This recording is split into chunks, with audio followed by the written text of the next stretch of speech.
My name is Jack Walls. It's September 4th, and I wanted to do a reading at the Bowery Electric. I'm a writer in the purest sense of the term. When I was in kindergarten, I realized that I knew how to write a sentence. And I was overjoyed because now I could write a book. And then later on in life, I decided to have adventures because I didn't have enough to write about. It was a conscious decision for me to go out and live an interesting life. And it wasn't easy. I made not always good choices. I went through a lot of stuff that most people, don't live through. At the end of the day, I'm a writer. I write every day. That's what I do. I paint with words. I feel subconscious about it, but that type of writing is not fucking easy. It's just not. The ebony prick of the white rose's thorn, I dug deep. It took 2 years for me to write it, but it took me longer than that. It's autobiographical, surreal, abstract. The ebony prick of the white rose's thorn, it's a painting in words. I found that the further you get away from a straight narrative, the closer you get to my soul. It's evocative of my soul and how I move through life on the planet. Like really and truly. It's a series of moments in time. That's what the ebony prick of the white rose's thorn, it's a series of moments in time. Everybody's time. A poem is like a heart that is rippling clear and has the thinness of interwoven silk in dreams, blurred in rich tints, darting from glistening lips, and the bright veil which contains the powdery willow. Look how the road darkens now and floods with pools of blood, the endless cries of the rage of sobs and hell throwing over all order. Who would stir the blast of furious fire? I drank from life's brutal cup. Let us murmur a vow to the fiery, gasping terrain. There's always darkness swimming near the surface of a poem, like the easy beauty of death. In the sorrowful sunset, the trees in an air of despair wept as the wind blew withered leaves across the lace of barren branches, and the declining heavens dropped stark and desolated, as radiant as flaming azure and the vermilion-washed horizon. A tarnished rose is finished. The days for its bloom is done. All is gasping. Fling the unspeakable havoc and its miserable children into the immensity of the night and the great innocence of the boundless sun. May there be nothing left of the rotting day. Let unknown tempests unleash their whirlwind floods and sweep away the stars of love. May there be nothing left on this bitter earth's pondering problems, for I have suffered enough already. Beyond my loveliest daydream lies my own fulfillment. Richly gilt rooms hid behind moth curtains, behind hanging beads and screens adorned with pornographic art. Sometimes I behave like a clever boy, see the climbing days beyond time without end. Now here at the bend, the lanterns are lit as we drink the July wine. The moon is like a wedding of torches drowning my sorrow. Tonight, the torrent listens, all goes under death's dark wave. The rain is pitter-pattering outside my window right now. I could hear the thunder rolling in the distance. It'll be here soon. The meadow darkens like an angry peacock's tail. The pupils of one's eyes are dilated like a junkie's. Two lightning flashes whistle through the air, interlacing like flashing snakes as the silver sound of rain rains down like bells. The black ribbons of funeral processions are winding towards the end. It is a sad sight. Too long have I hardened myself against tears. Silent and glum, I shall perish one day as the sweetest grapes must taste the blood of the earth and its salt. Let the royal night descend upon the twisting eternal vine. My youth has fallen where it is now beyond the stretches of a jeweled shore, and your tongue of flame and snow and falling rose petals. And that pristine, untapped delight of beauteous day, may it crack for us like white agony. Suddenly, everything opens up, and I see things as they happen through the light of purple haze and the total rapture of my once dreaded locks. Tumbling dice reveal the mathematical properties of the universe. A panorama of memories flash before me like a never-ending note, screaming like red fire engines in the night, like hounds in full cry, like smoke barreling through the flared nostrils of an iron horse, and the prehistoric gaze contained in the eyes of a lizard, and the exploding molecular structure of a chorus in full throat coming through a buttonhole, and the spiraling blackheads embedded upon my face. I was some sort of cloud, or a gust of wind, or something that couldn't be caught, traveling beyond the time of now. Long drawn-out echoes coming from afar, converging in harmonies, darksome and profound, vast as night and vast as light.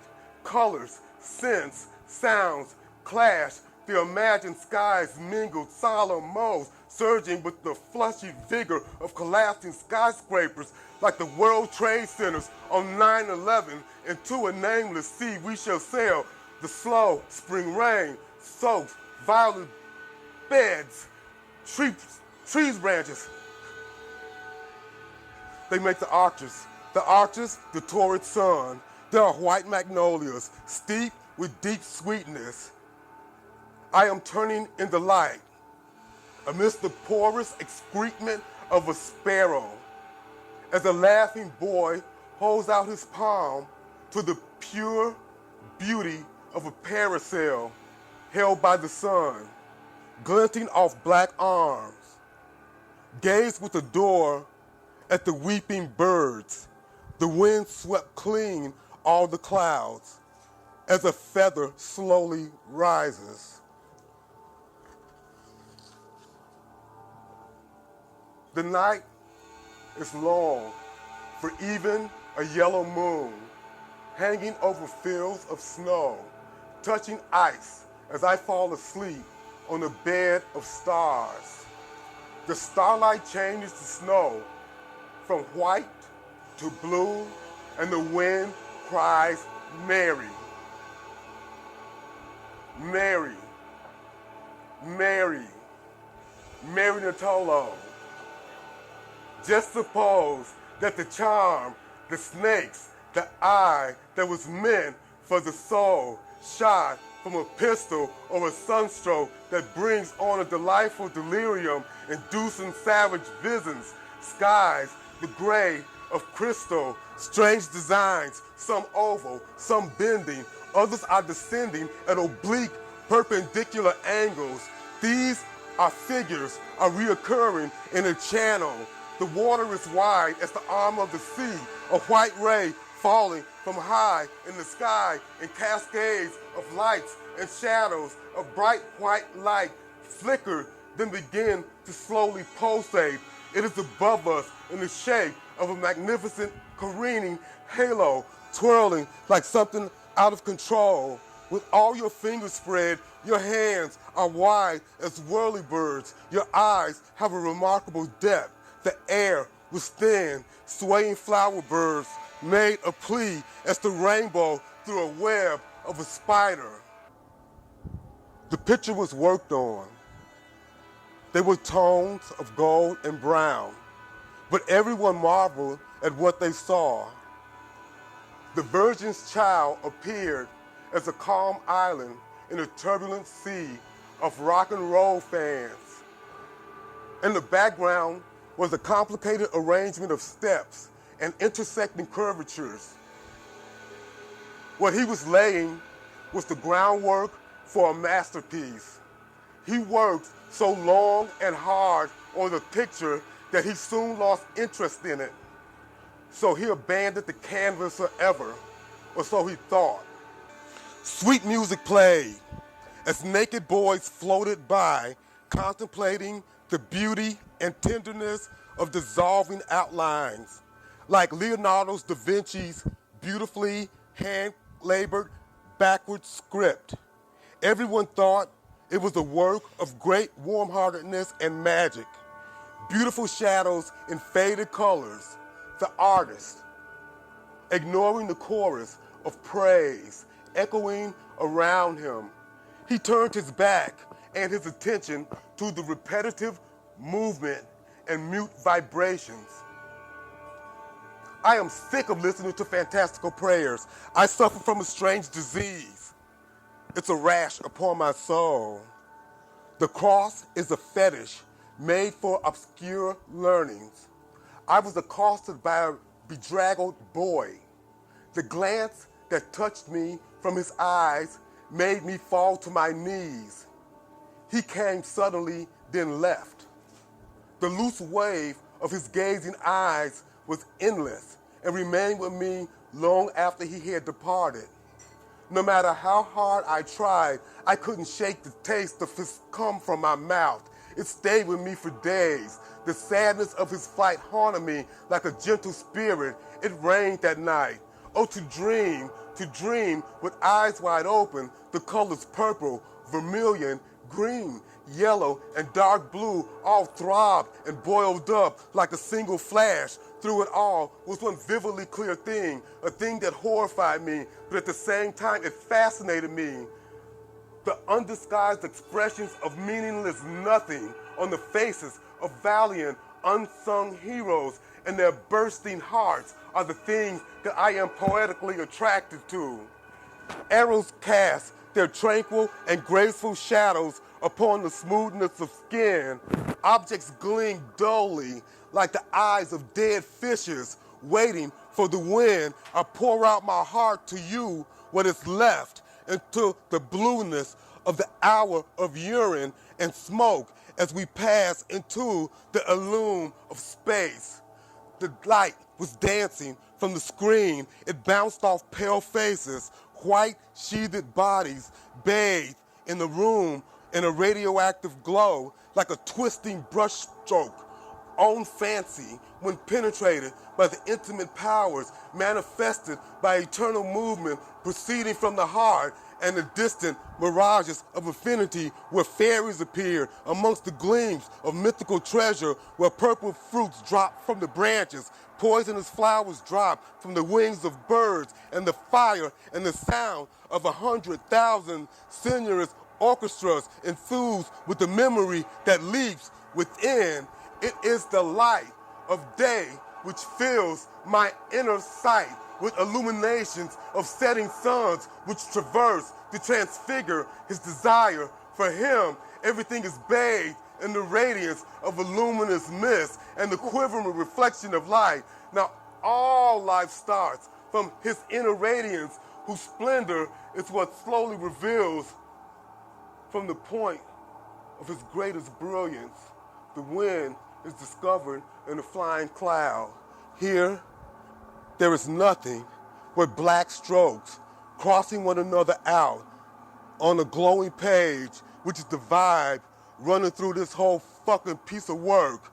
The lightning illuminating that which he desires to be seen in the darkness, through the veil, through the things to be kept, to be kept, to be kept, to be kept, the mystery of the life the beautiful gesture, the gesture that is true. He had his command, the colors, the prism, the space, the trembling, the eternal shaking, whose source and goal he finds in each fragment of things. He who dares to mix the mud of eyes for even the most discouraged hearts. Hear the lyric song of hope that bursts like a torch of voluptuousness. The trick is to turn your suffering into something else. Sleep sometimes is a metaphor for death, which will come creeping silently to everyone's bedroom one morning, one day soon. The burgeoning dawn is upon us with the slickness of olive oil, which paves the way for the right hand and the left hand and the music that's falling here and there.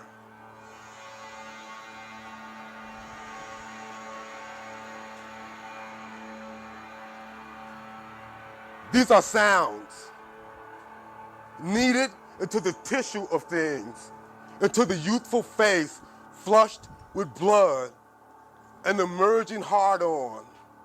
After the rain, everything is opaque and assumes a liquid and luminous depth with its molecules of living organisms tossing about this way and that. Everything fuses with the soil and the dirty waters and all walls. The disturbed reflections and the dense foliage of trees merge harmoniously with everything else. The paving stones of a colored city floats through a picture barely affected by the pinks which light the arc. The boy's swift touch is gathered onto a sheet of paper, and with one giant stroke, he becomes the master of pigment, bringing his existence to its highest point.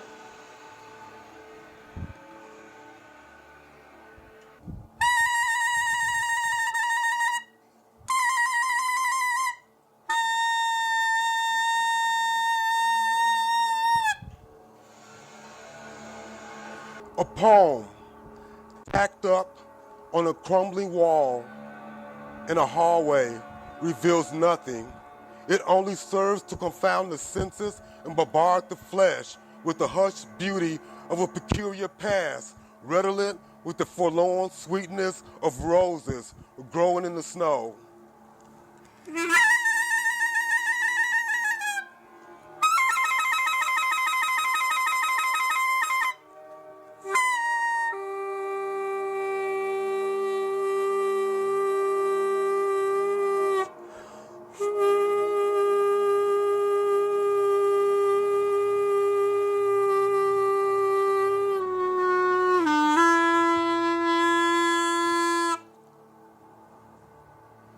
The sea, beyond the grassy fields, which are returning to dust, and the intimacy of narrow facades behind a curtain of trees, having breathed the rush of white powder into the thundering cannon as we take to the sea, with long waves of banking clouds in the breeze that plays through the great spaces of the heavens.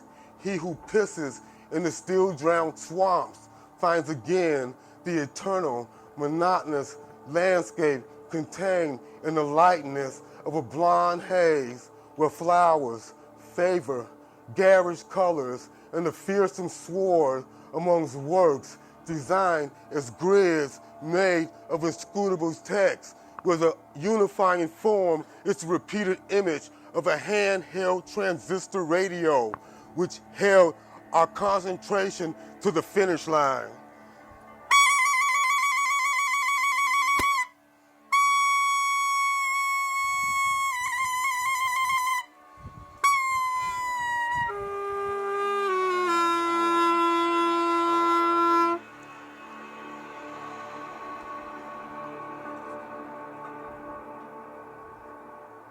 Scheme, scheme, scheme.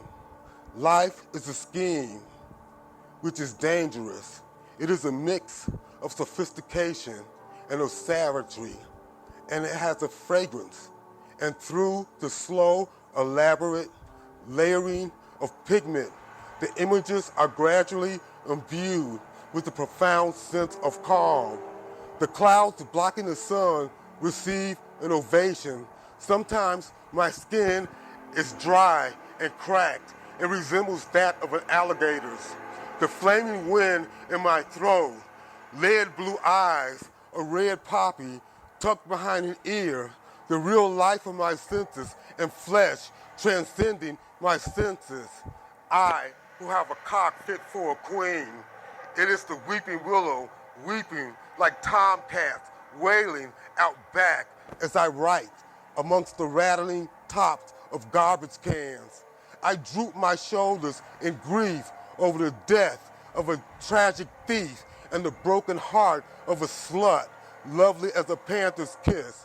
Pale green eyes of unhappiness mark the autumn hours that are still left. Winter, with all its snow, is dead. My heart is thumping fat with blades of grief.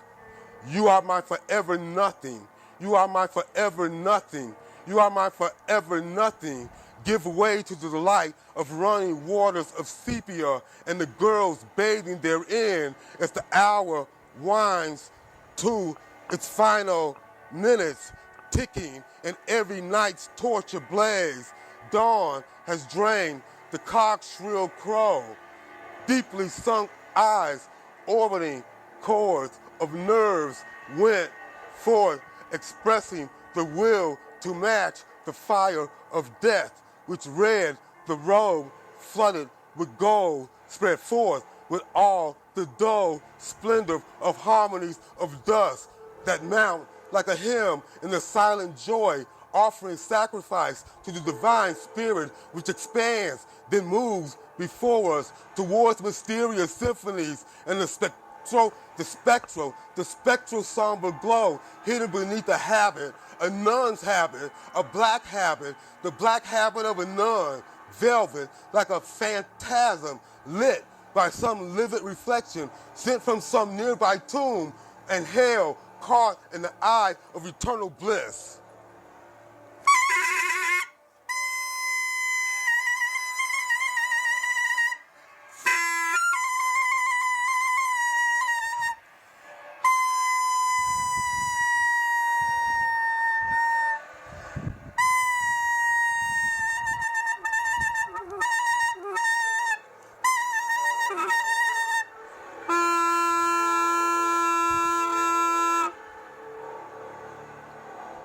Toward the end, before we are done, the color was pink. The hills seemed touched with silver, which takes on the surface of dull tin.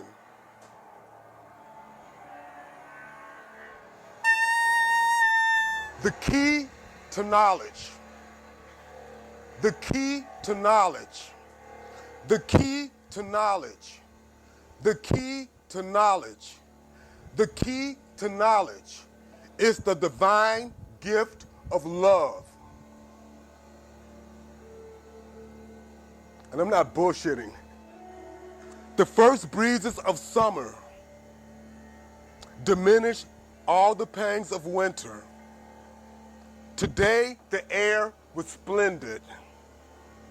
Like a pair of true lovers, we are driven by some implacable fever up into the morning's blue crystal mirage. Cradled by the gentle wind, we shall flee to the paradise of dreams and the magic sky so groovy, where each star has a yellow point. He himself dreams there, he whose lips have never touched a woman's. Neither dreaming nor awakening, I shall not dwell upon the gentle stars or contemplate the virgin kiss.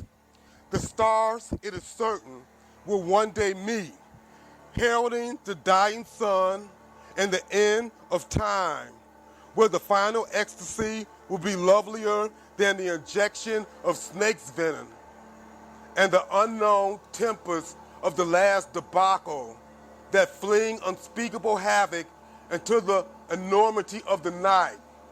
I spat on love. I have killed the flesh. I challenge the hostile laugh. The days are over with. The misty boulevards are mute with empty eyes. Tonight, I may die. I do not wish to die and become nothing again. I suffered, yet no one knew. I have always suffered, but I held out to the bitter end. I shut myself up in my thoughts, although I did not wish to do so. Like an imitation pearl, my life is an open secret. Rolling through my wounds is the weaving air, the torment through the silence of murderous waters. Birds of the mysteries swoop down like fairy spectacle to the accompaniment of the strings of a sacred concert.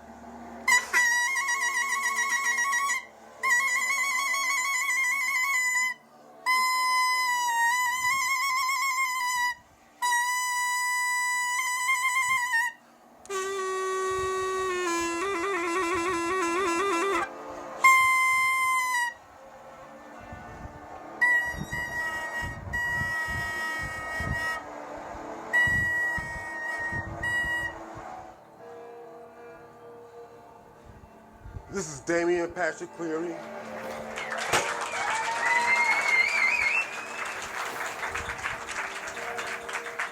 And that's Jonas Burrs.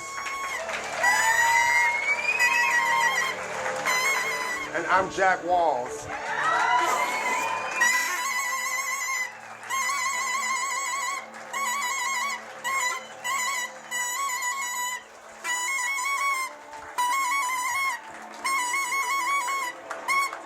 I'm married to the things I make. A friend of mine once told me, you gave up love for art. And I guess I did.